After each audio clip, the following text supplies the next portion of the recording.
I'm making this video in my closet at 12:30, September 19, 2019.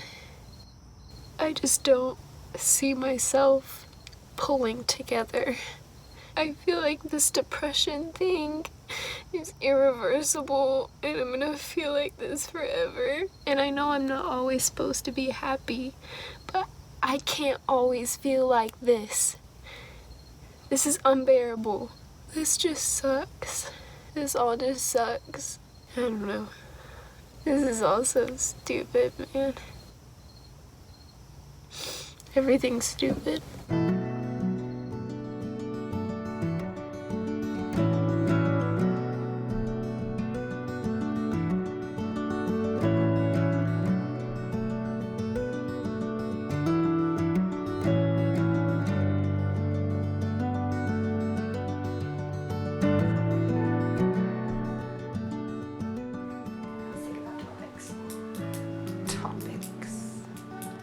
Ask them questions like,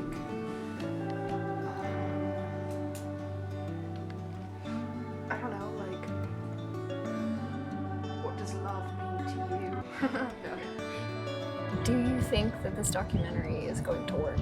The point of this documentary, do I think it's gonna work? Yeah. I think so. I think so because so many people are afraid to talk about it. I want more awareness, like I want to know more.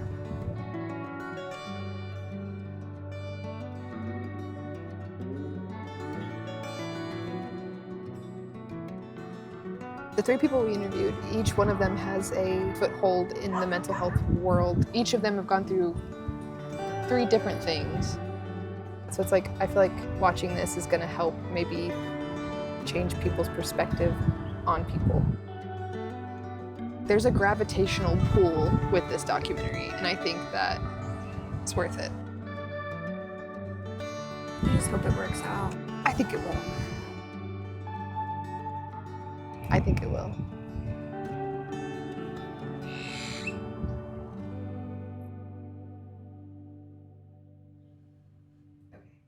My name is Hannah Wood, and I am a mother of 3 beautiful children, and I work as a licensed professional counselor at the psychiatric hospital in Amarillo. My specific role at Northwest Behavioral Health is working as an outpatient adult therapist. We assess patients on suicidal ideation, their depression levels, anxiety levels. The outpatient program is partial hospitalization, so they come with me half a day and then they can actually go home and be with their families in the evenings, which is great. Being a therapist is such an incredible position because you don't just help people at work, but like you can be there for your friends and your family in other ways that maybe some people might not be able to. It brings value because I also know the warning signs for my own kids, like, hey, maybe they're getting a little anxious and maybe we need to talk about that. I'm aware of the signs of possibly like going into a mental health crisis with my family, so it makes it easier for me to be a support person for them. I'm Kimberly Beltrán. I was born in Texas. My family's from Mexico. I'm a full-time student in WT. I study psychology and I'm a part of Active Minds as the vice president. Active Minds is essentially a program. I like to call it as almost a self-care organization. It's really all about kind of spreading awareness about mental health and advocating as well. I take it as like a breather to remind students that you can take a little break or a pause into your life. Life is not all about school. Life is not always about your problems. It's a way you can just distract yourself for a moment and ground yourself. So we've done things like yoga with goats along with the psychology club. It is a pretty fresh organization as well, but so far I've seen a lot of people kind of be involved. They don't regret it at all. Most people kind of get confused with Active Minds is they think it's kind of like a free consultation or a therapy. It's not that, but we can give you those resources. So we're there to kind of distract you as well, but also there to provide resources and help you direct where you need to go. Does being a part of this group benefit you personally as well? The career that I've always wanted was just to simply help people.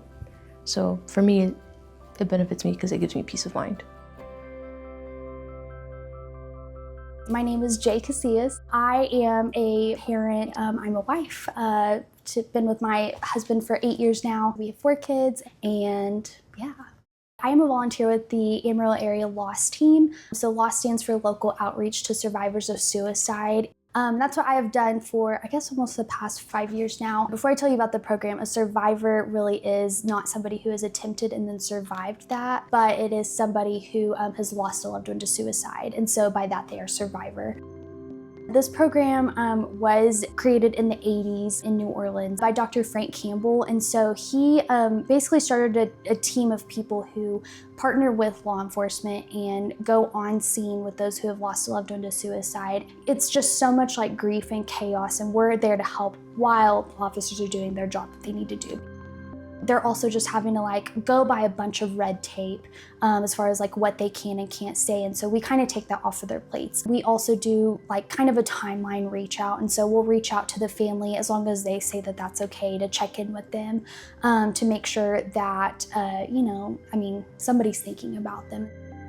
This team of people is comprised of only 2 types of people. So either someone who is a survivor themselves or somebody who's a mental health professional. The whole idea is that postvention is prevention. Getting contact with the family is preventing further suicides. But our main role is to support the family members. Make sure that they have resources, which is really the number one thing that we offer in the moment, after making sure emotionally like they feel supported. And you can only do so much. You're definitely not gonna fix anything. There's no Band-Aid you can put on it, but just the fact that they know, somebody else experienced this and made it out 5 years, I can do that too. So this is a group of people who absolutely like understand it. We have a rhythm of how we reach out to people, but also too, like if you're struggling yourself, we have resources to give you outside of this. We have books to recommend. We have just conversations to have. I mean, there's just so many things that this group and all the volunteers do so well that I don't know, it's very valuable to our community. Mental health to me is very important. I just see it as like a list of boundaries. So like knowing like what your boundaries are as a person, as far as like, hi, I'm to this point and I need to take self-care. I need to maybe just be by myself, or maybe I need to reach out to people. Mental health is emotional stability. Things going on in your life, including your family, your relationships, your job, is not affected by your emotional state, right? If it's emotional instability, then we have problems in relationships, our job performance, or sometimes we can't get a job because we can't get out of bed because you're depressed. We're growing in a generation where there's a lot of technology and it's so accessible. Like taunting your friends, teasing, that's normal, but sometimes I feel like a lot of kids say things and they don't understand the gravity of what they're saying. I feel like people can get way too comfortable with like mental health terms like, oh, I'm triggered, or oh, I'm dying, or just things like that. And on that end, they also can joke about it too much. Because I've even heard my nieces or my nephews saying stuff like, oh, I just want to kill myself. And I'm like, hey, like, are you saying that seriously, or you're just saying that to just say it? It's like when people are like, oh, I'm dead. I'm like, I wish you weren't. Can we not? I use that as an example to say like, they might have actually just experienced a death, but those people were explaining it as like, hey, we're in a crazy situation where I kind of can't feel like I'm getting out of it. I think a lot of people just kind of say words just to say words, but they do have a deeper meaning. It's fine when you're joking around, but sometimes you don't know when someone is. Have you struggled with your mental health? Yes, I would say that I'm probably at the best place I've ever been with it. Preteen to teenager, I would say that that's really when it started, which being a parent now, I also know that that's just kind of when it starts in agehood anyway. I was always struggling with mental health when I was that young. I just never talked about it because it wasn't something that was talked about in my family. My parents were both married and divorced multiple times, and so that was really hard. Then I became a mom at 17, and of course, when you become a parent at any age, like whatever you need kind of goes out the door because you're just surviving and trying to raise somebody else. Also got married at 17, so that was again something else that I put on my plate that was just kind of shoveling away how I actually felt. And then got divorced at 19. I never really knew how to cope with it. Like as a young teen, I coped with it by like seeking approval in boys. I was just always dating people, always like trying to be with whoever loved me and thought I was the coolest person ever. And then of course it was like, okay, well, I'm a mom, so if I could just be the best mom and the best wife, at 17, who can be a good wife at 17, not I. You know, it was just always about these roles or like what other people thought of me. And of course you can't find like your value in any of those things. So it was just always fleeting. I'd be good for a little bit and then it would go. Really, after I had my second son, I went into really bad postpartum depression. I ended up finding this girl on Instagram. Well, a girl, she's a doctor. This doctor on Instagram. Her name is Dr. Nicole LaPera. And so I got her book. It's called How to Do the Work. And that was kind of the first book I ever read that really put a lot of things into perspective about your inner child and how that plays a role into like the decisions that you make and basically what it looks like as an adult and exactly that, how to do the work. And then at 25, I started actually going to therapy. So I've been in therapy for 4 years now. I don't go as consistently as I used to, but I had a lot of stuff to unpack. It's been like a 12-year process. So this is where I'm at now. I have struggled with my mental health in the past for sure. I think I was maybe 12, and this is wild, but I was obsessed with America's Next Top Model, okay? And I watched it all day, every day. And I thought, oh my God, these girls are so beautiful. Man, they're also so skinny. Like, that's amazing. And, you know, any type of fat, the judges will talk about it. And so I thought, maybe I want to be and look like that. So basically, I stopped eating. It went from like not having a sandwich for lunch to having like an apple for lunch to having half an apple for lunch to having you know, it just went down and down and down. My parents got me help. However, I was actually really resistant to treatment. I did not want to go to a therapist at all. I was like, screw this. It's interesting, but the professional that helped me most in that time was a nutritionist, and she helped me make a food journal. We talked about safe foods, and I wrote down what I ate every day and then wrote down how it made me feel. And then I would come back to her and we'd go through my journal, and it was incredible. She helped me so much. I wish I knew her name now. I would have given her a lot of praise, but yeah. Then after I had kids, it was kind of like my priorities changed. It's not about me anymore, it's about them. So it actually, oddly enough, helped my body issues after I had kids. I don't want my daughter or my sons to see their mom not eat at dinner time or necessarily, you know, to talk bad about my body, because it's handed down to generations. And when I did start eating again, it was so foreign to my body. It was hard. Yeah, it was really hard. Yeah. You will never get over an eating disorder. Any kind of traumas like that you kind of, if you've been through or you've put yourself through, I think through therapy, it lessens the emotional impact it has on you. I definitely still struggle with it. I still think about what I eat, not nearly as bad as how it used to be, but weight is such a tough thing. And it's so like such a society like problem, you know, all because of fucking America's Next Top Model. Yeah, I blame Tyra Banks. It takes one comment. It takes one comment of someone for you to be like, okay, I'm never eating this again. Or, you know, it can be anything. It can be anything. I think I've struggled with always being sexually harassed or assaulted as well. When I hit puberty, I grew up faster than most of the girls. I had a lot more curves. People felt the need to always say something about it, whether it was a girl or a boy, it doesn't not matter. They always had a compliment, or they would accidentally touch me, or I don't know, it was just a lot of harassment, I guess. Unwanted looks, unwarranted touches, I don't want them, commentaries, or admired in a strange way, whether it be someone like my peers or even adults. So I felt very self-conscious, and I feel like that has always lingered because that happened to me at such a young age, and I've observed that it became normalized. So anytime I mention something to a friend like, oh yeah, that happened to me, and they're like, oh, that's awful, like, did you report it? And I was like, why would I? And even now, till this day, it still happens to me. In my mind, it's so normal but it shouldn't be. I'm basically trying to learn how to deconstruct that. I know it's not okay, but in my mind, in my world, the way I grew up, it's always been normal. Before I even started college, it was during the summer, I was sexually assaulted. I kind of picked up on a habit trying to make it seem like nothing happened, kind of convincing myself that nothing really happened. But yet I was struggling with feeling guilty and really placing the blame on myself. I felt very isolated and very alone. I was embarrassed as well. I didn't tell anyone, so I did the only thing that I knew what to do, and that was to throw myself into school. I picked up 5 classes, and I was a nursing student, and I also picked up a job. I was essentially burying myself my own hole.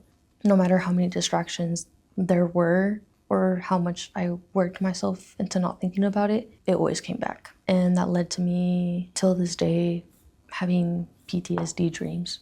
So I struggle sometimes with sleeping.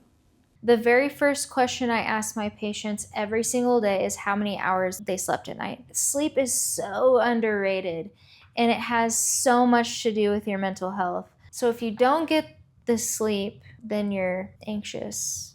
There's another thing though, that if you're sleeping too much, that's a problem also. It would be like 3 a.m. I would wake up dripping in sweat. I couldn't go back to sleep because I was scared to go back to sleep. It kind of manifested into me not wanting to go to sleep anymore. I would try to distract myself even more with homework, or sometimes it was just hard because I didn't want to do anything. I just wanted to stay in bed. My best friend actually brought it up to me. She was like, you probably need to get some therapy because the dreams that you're having, they're consistent and they're not normal.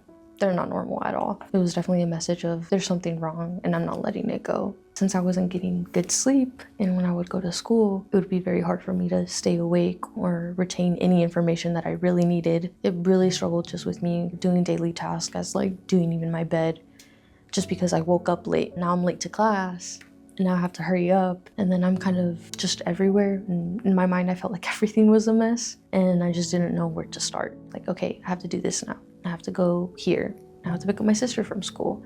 I have to come back. When do I do homework? My room's a mess. When do I clean it? So I felt like I was just going in circles. I do feel like the schools failed me. It was always more about being raped. They made it so like the obvious of like, yeah, that's not okay. But I don't think they've ever talked like the subtleties, how things could lead up to that. I did go to the counselors. It's not that I don't think that they took it too seriously. I think they just took it too lightly. They were just also kind of like, our problem is being desensitized to it and saying like, oh, that happened, like, oh, that was awful, but don't worry about it. Like, you just have to move on.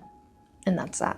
Schools need to do a little bit more better on teaching and talking to kids about even subtle things, because it can lead up to something bigger.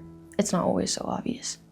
I did all my internship in school counseling. I worked at South Lawn, the Title I school, meaning it gets government funding because of the poverty level. I was there for 2 years, and then I taught in Michigan for 3 years. I don't think there could ever be too much talk around mental health for kids. We would check the nurse's office for stomach aches, because that's a symptom, that's a physical symptom of anxiety. When their stomach would hurt, we're like, oh, maybe they're anxious. Oftentimes they were. And so they needed to have time with the school counselor to sit down and kind of process what's going on. And most of the time it was what's going on at home, and they needed to be able to talk to someone safe. I was so severely grounded for like the most irrational things. 6 weeks of not able to watch TV, listen to music, talk on the phone. Basically like quarantined in my room, which is so abusive if you think about a child who needs attention and just any interaction. Both of my parents are workaholics, and so anytime that they were stressed out, they would like retreat to their work. With that being said, I was really raised a lot by my step-parents when it came to that.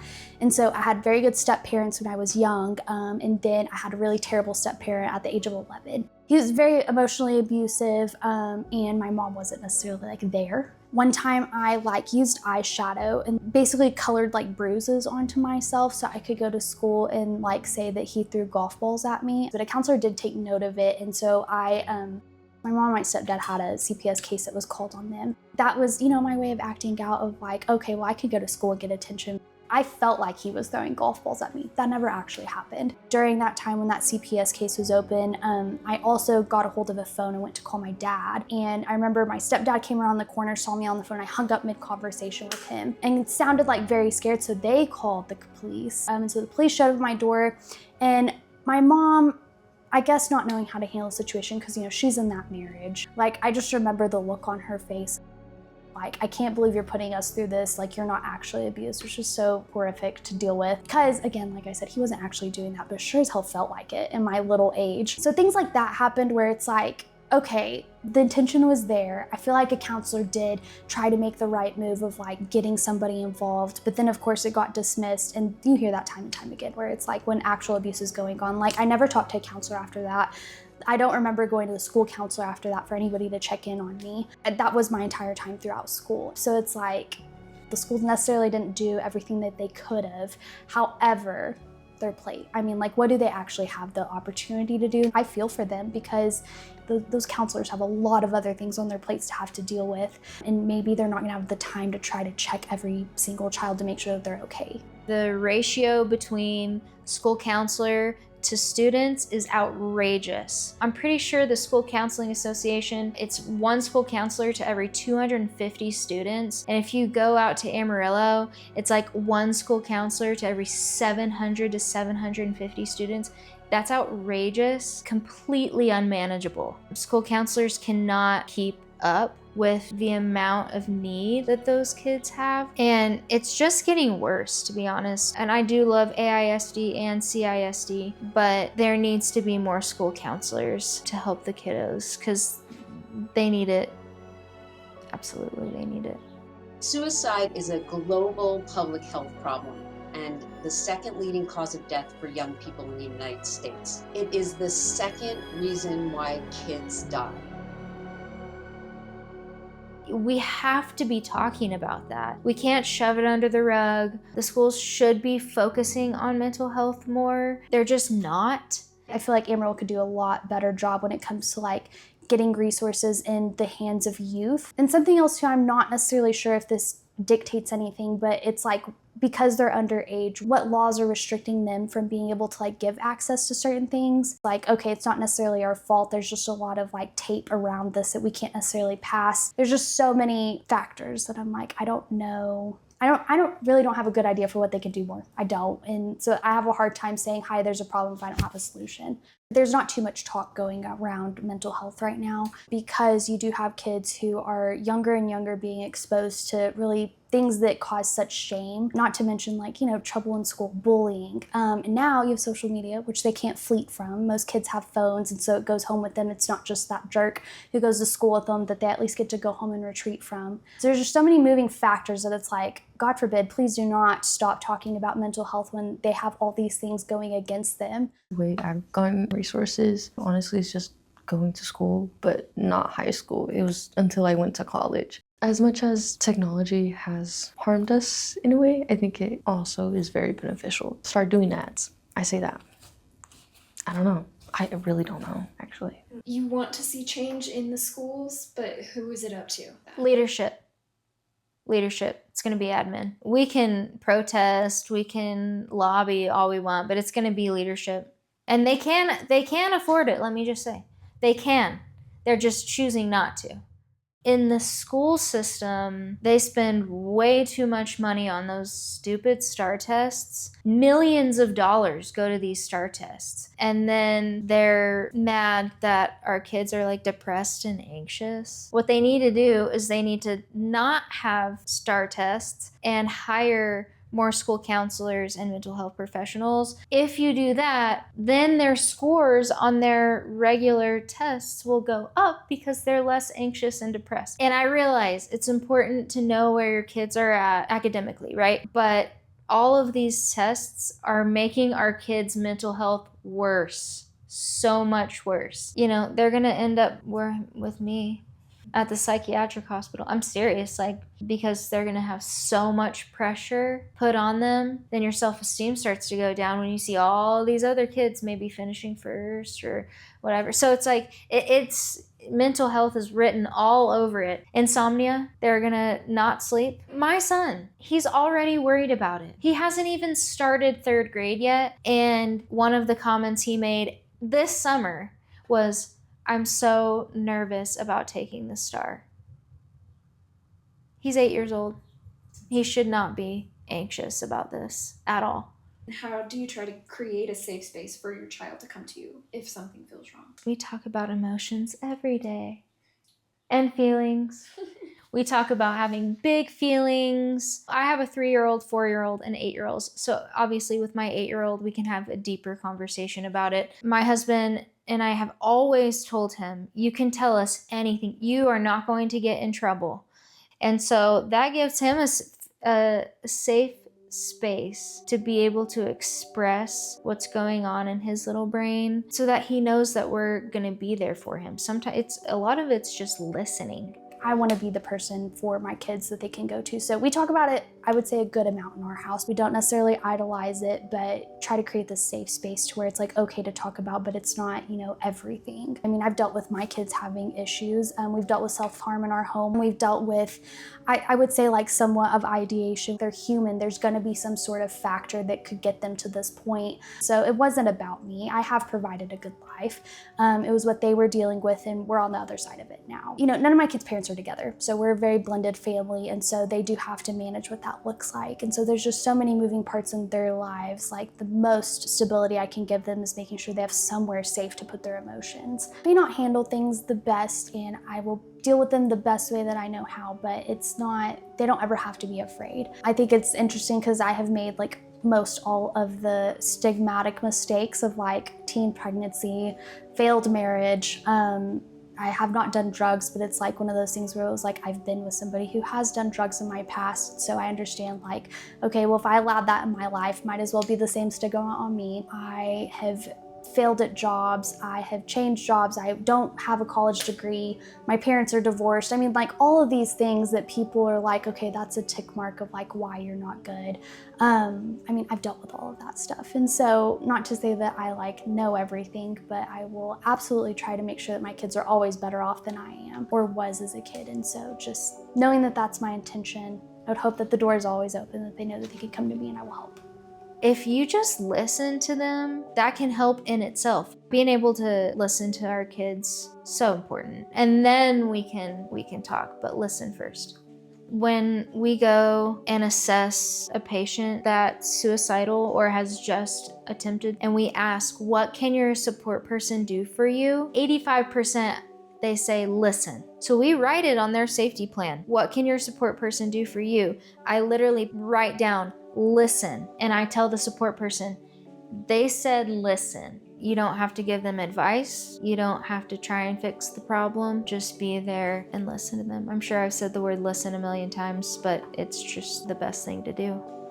I mean, so much of my story is from my childhood and my parents not doing what they should have done for me at the time. The best thing I could do for them is just be honest about what I'm experiencing and not making it their fault. Because a lot of my thing was that had my parents just talked to me about what they were going through in terms that a child would understand, hey, I'm just having a really hard time with this right now. It has nothing to do with you. Would you like to plan something one-on-one so we can have that time together? I mean, there are times when I just want to doom scroll in my bed and not do anything else because I had a really long week at work or something very emotional, when I've responded to a lost team case. It's my kids know, and they know it's not about them. I internalized so many of my parents' feelings, thinking that I caused it, it was about me, I could do something to control it, which is totally not true.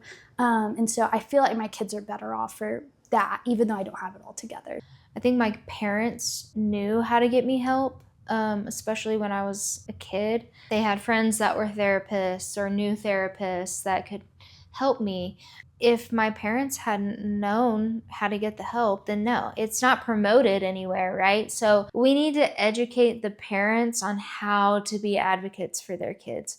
The resources may be out there, but the parents don't know about them. So I think marketing is also a big deal. The school should market all the resources that they have. I'm grateful for my family, but other families may not know how to do this. And so I'm sure there are a lot of other people that don't get the help that they really need. Just having parents or people around them in general to be more open to listen. I think it would help if we could educate parents like that and even kids that it's okay to feel sad. Because so much, oh my gosh, ever since we're little, we're like, no, being mad is bad, being sad is bad, being this is bad, and that's all they hear, and they don't want to be bad. But it's also very human. People want to push away the ugly, so you try to like swallow it or you just stay there. We should normalize a little bit more of actually feeling.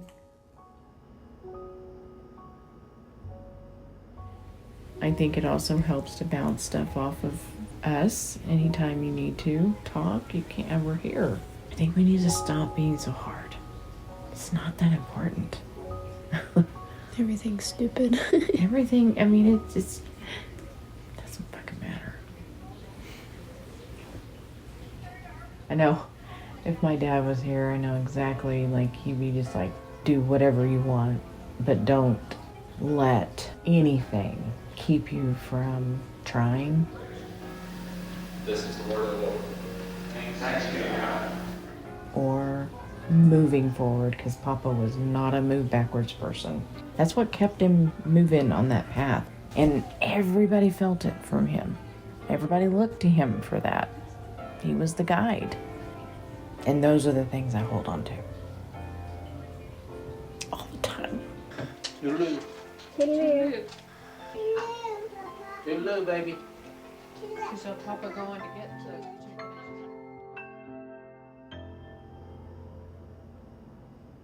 When you lost your papa, I lost my papa around the same age. Can you tell me about him? Yeah. So the first time I met him, I was 8 years old. My mom's side of the family, they're all in Mexico. So I didn't go to Mexico, I think, the first time. Well, yeah, when I was 8 years old and I met him. And I was very shocked. He had blue eyes. And yeah, it was really sweet. He loved to cook. That man really loved to cook. That's actually the reason why I love to, at any Mexican restaurant or at any place, I'll always eat like huevos rancheros or chilaquiles, because the last time I saw him, actually, before he passed, that was the last breakfast he gave me. So I always kind of try to chase his cooking, I guess, and try to find it and find comfort in that. It was like his passion. He loved to cook. He would just love to help and be there for the family. He would love to make a carne asada every Sunday. He was very open to new experiences, whether that be any culture or food. He just loved, I don't know, having people over, and he would give them food. So really his love language was just like giving food and cooking all the time. How has loss changed the way that you experience life with others? Grief has given me the gift of like trying to be more present in time and to appreciate the people that I have around me. And I can always create new memories with them.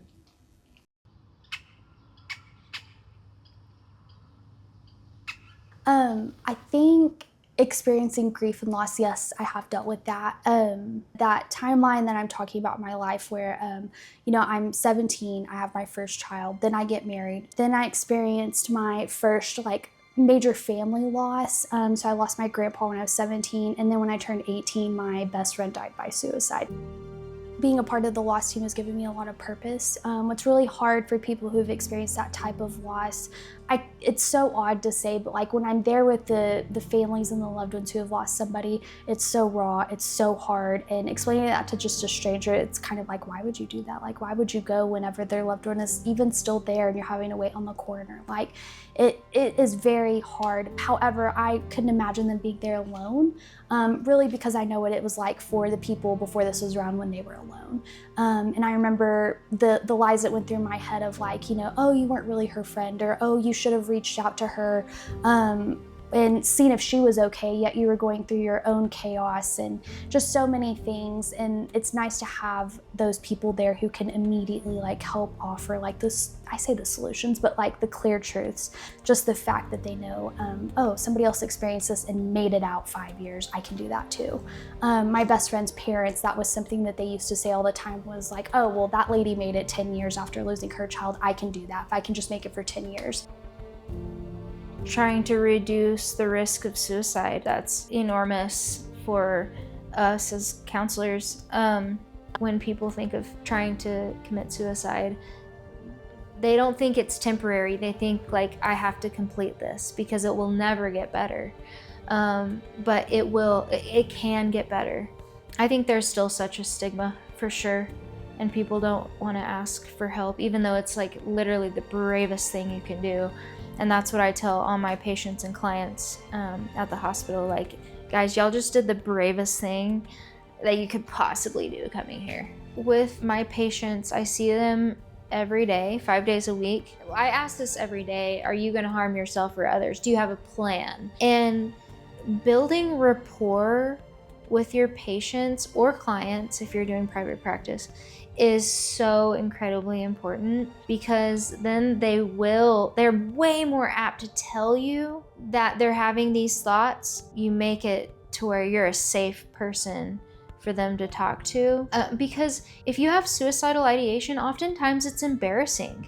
And so they don't want to talk about it because they are embarrassed. And I try and normalize it as much as possible for my groups, and so that they feel comfortable coming to me about it. Social support is key. Having a support person that you can go to, whether it be a mentor, a grandmother, a guardian, or a friend, a coworker even, someone that you can actually go to and talk about your mental health and be able to ask for help, because most people struggling with suicidal ideation that have attempts feel like they have no one to talk to about it. Feeling belonging is going to reduce your risk of suicide. Suicide is absolute hopelessness, isolation. And so if we reduce the hopelessness and the isolation, you're putting yourself back into community, into a place of belonging, then your risk goes down. And that's the beauty of group therapy. They validate each other in so many ways. Someone will say something, and then another person is like, oh my God, I have those thoughts too. I thought that I was crazy. I hate that word so much. And I try and tell my patients, like, let's not use that word, because you are not crazy. Many people have this. But they're too scared to talk about it. And so we really want people to be able to make those safe connections with others, to be able to go to. Yeah.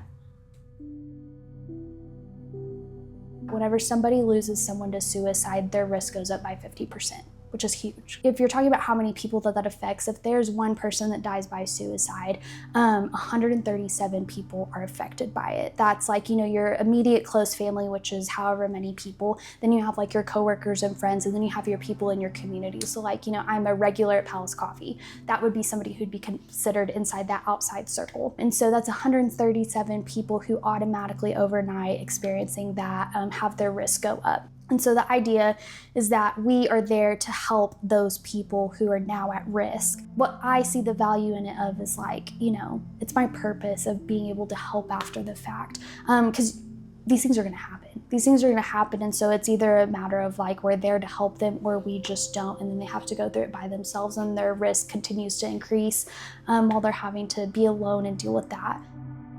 I think it's hard for people to understand like what gets somebody to suicide. I am involved with this whole group, and I still have a hard time understanding it. And I think that's the whole point, is it's like even mental health professionals do not, there's no like, oh, this will cause it. Like if this thing happens, this will cause it. It's not like, you have too high of cholesterol, you will get heart disease at this point. And so there's one thing that Dr. Melinda Moore, she's not from here in Texas. In her presentation, I heard her speak in May, she talks about SOS grief, which is survivors of suicide, and crisis theory. But it's basically a roadmap of like how people get there, not necessarily what causes it. So she just talks about how life, there's stressors and supports. And so like there will be like stressors coming down on you, supports leading up. It looks like a mountain range. And then there is what she calls a precipitating event. So this is like the thing that happens. And so she talks about like your level of coping from that event. You basically have like 4 pathways. So like if you're looking at a river, there's 4 different ways that it could go. So one is adaptive as far as like coping strategies. That means you like come out better than before. One is restoration, and that's kind of like, you know, you get basically back to where you were. And then the next one is maladaptive, which is kind of like you get here, but then you go a little bit further down. So it's like, you know, you could get to a point and then realize like, oh, well, you know, I could just like look to alcohol. And then that kind of like takes you a little further. And then there's suicide, which is the 4th one. And so it's basically saying like, whatever the crisis that happened, it's self-defined and will solve itself like in 6 to 8 weeks for most people who are going through a normal crisis, but that's not everybody. People would absolutely label what I went through as a crisis, but somehow, some way I made it out. And so it could be something as simple as like having a final fight with your partner about the same thing you've been fighting for 6 years, and that was just your level of crisis because it's self-defined. Nobody can say like, hi Emma, you experienced this and I think it's silly, but you shouldn't think it's a crisis, which is what society does. It's just so hard. It's such a catch-22. You can't control these things. Like I can't tell you that your last straw is just not worthy enough. I mean, I can give you all the encouragement in the world, but like you define that. So what can we actually do except for try to give support? I mean, that's literally, I feel like the only leg we have to stand on when it comes to that. I feel like the ways I prioritize myself, honestly, is just getting back into things that I used to love doing, such as reading or doing art. Kind of involving myself more. I know in a weird way, yes, school, but like clubs like that, like Active Minds, like getting to talk to people was really what I needed because I feel like, yes, it's good to be by yourself and to process things, but it's also good to just talk to people. And then setting my priorities straight, getting free therapy from AC. WT also offers that as well. But really just talking to a professional just to let it out. It's helped me quiet down what isn't true and to face the facts. What I was thinking about myself, or let's say, for example, like the guilt I held when I was assaulted or the harassment sometimes that I would face. It would just be nice for someone to listen and have no judgment and kind of give you that reassurance, or maybe at least I didn't go to therapy to be babied or for someone to always agree with me. If anything, I would want to hear the disagreement. Sometimes it doesn't always have to be a counselor or a therapist, but it just sometimes has to be someone that you know has the best interest for you, whether that be a mom or a friend.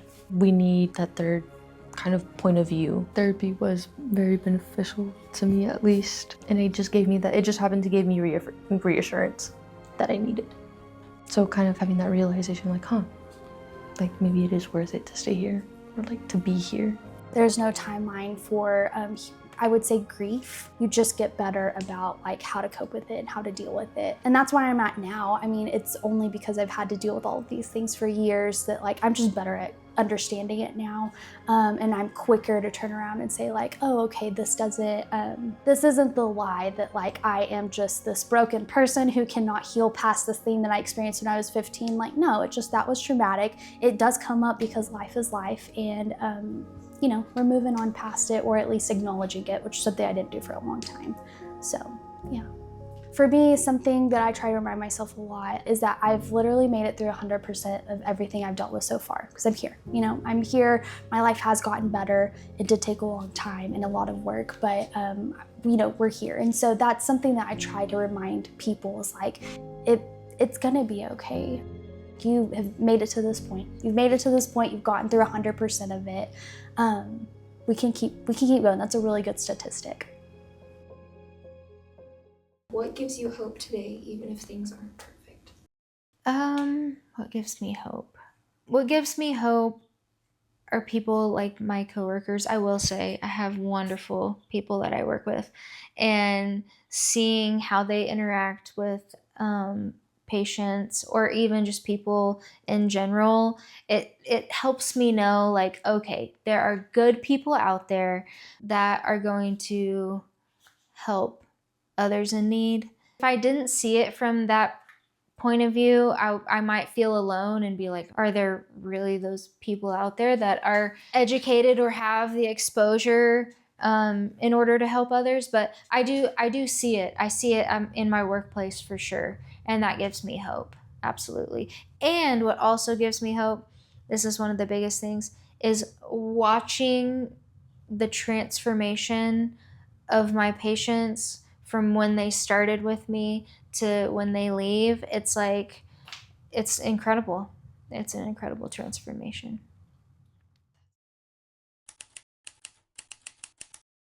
Sí se puede. Yes, it can be done. Like, yes, you can do it. When I hear those words, it kind of just reminds me of like, oh, this is so much bigger than me. This is something that I can just overcome, and that is fine. There is always a solution that I can go to. I think the reason why I love that quote so much is kind of a reminder of like the things that I'm doing are important. Getting an education is important. Seeing where my family is coming from and how hard our community has fought to even just have rights in any sense of way, even respect. So hearing those words, like, they really do help. I'm representing a part of my community and I'm not gonna let them down.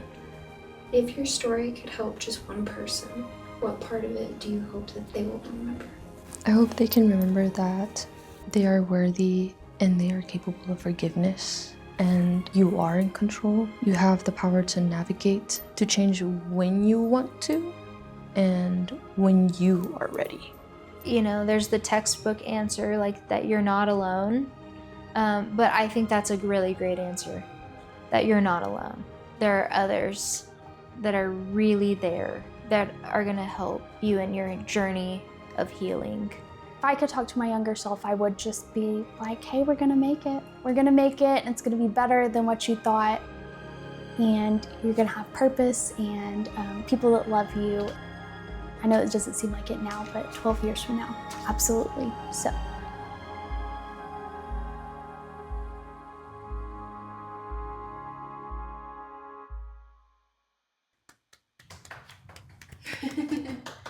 Thank you. Guys, I'm sweaty. I'm sweating. Like, my thighs are like sticky. Was that okay? Okay. Okay, good.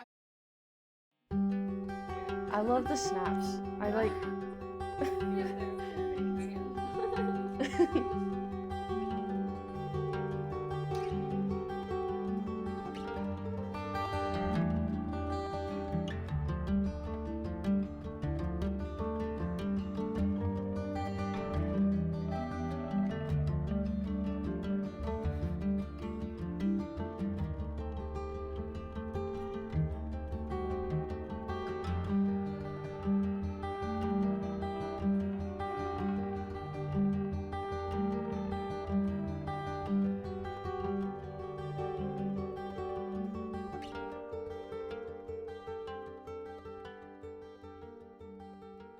We have some sort of, voice on this, and if we have is it the First Amendment to write a speech?